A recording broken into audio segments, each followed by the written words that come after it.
Hello friends, welcome to our channel. हमारी आज की वीडियो का टॉपिक है मदर टेरेसा पर हिंदी निबंध, और इस निबंध को आप उनके जीवन परिचय के रूप में भी लिख सकते हैं। तो चलिए निबंध शुरू करते हैं। हम प्रस्तावना लिखेंगे।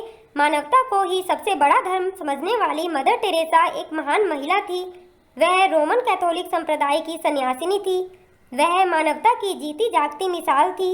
मदर टेरेसा दीन दुखियों की सेवा करती थी। वह केवल दूसरों के लिए ही जीती थी। उन्होंने अपना संपूर्ण जीवन लोगों की सेवा और भलाई में लगा दिया। जन्म व प्रारंभिक जीवन। मदर टेरेसा का जन्म 26 अगस्त 1910 को मैसिडोनिया की राजधानी स्कोप्जे शहर में हुआ। जन्म के समय उनका नाम एग्नेस गोंजा बोयाजिजू था। एक अल्बेनियाई परिवार में उनका लालन पालन हुआ। उनके पिता का नाम निकोला बोयाजिजू और माता का नाम द्राना बोयाजिजू था। वे 5 भाई बहनों में सबसे छोटी थी। टेरेसा एक सुंदर, परिश्रमी एवं अध्ययनशील लड़की थी। टेरेसा को पढ़ना, गीत गाना विशेष पसंद था।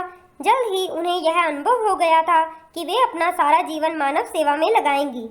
मदर टेरेसा का भारत आगमन। 6 जनवरी 1929 को सिस्टर टेरेसा 3 अन्य सिस्टरों के साथ आयरलैंड से एक जहाज में बैठकर कोलकाता में लोरेटो कॉन्वेंट पहुंची। इसके बाद मदर टेरेसा ने पटना के होली फैमिली हॉस्पिटल से आवश्यक नर्सिंग ट्रेनिंग पूरी की और 1948 में वापस कोलकाता आ गईं। 1948 में उन्होंने वहां के बच्चों को पढ़ाने के लिए एक स्कूल खोला और सन 1949 में मदर टेरेसा ने गरीब, असहाय व अस्वस्थ लोगों की मदद के लिए मिशनरीज ऑफ चैरिटी की स्थापना की, जिसे 7 अक्टूबर 1950 को रोमन कैथोलिक चर्च ने मान्यता दी। इसी के साथ ही उन्होंने पारंपरिक वस्त्रों को त्याग कर नीली किनारी वाली साड़ी पहनने का फैसला किया।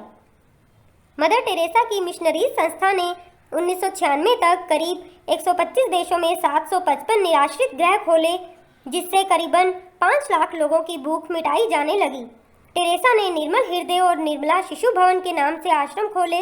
निर्मल हृदय आश्रम का काम बीमारी से पीड़ित रोगियों को सेवा करना था। वहीं निर्मला शिशु भवन आश्रम की स्थापना अनाथ और बेघर बच्चों की सहायता के लिए हुई, जहां वे पीड़ित रोगियों व गरीबों की स्वयं सेवा करती थी। सम्मान और पुरस्कार। मदर टेरेसा को मानवता की सेवा के लिए अनेक अंतर्राष्ट्रीय सम्मान एवं पुरस्कार प्राप्त हुए। सन 1962 में भारत सरकार ने उनकी समाज सेवा और जन कल्याण की भावना की कद्र करते हुए उन्हें पद्मश्री से नवाजा। विश्व भर में फैले उनके मिशनरी के कार्यों की वजह से मदर टेरेसा को 1979 में नोबल शांति पुरस्कार मिला। उन्हें यह पुरस्कार गरीबों और असहायों की सहायता करने के लिए दिया गया था।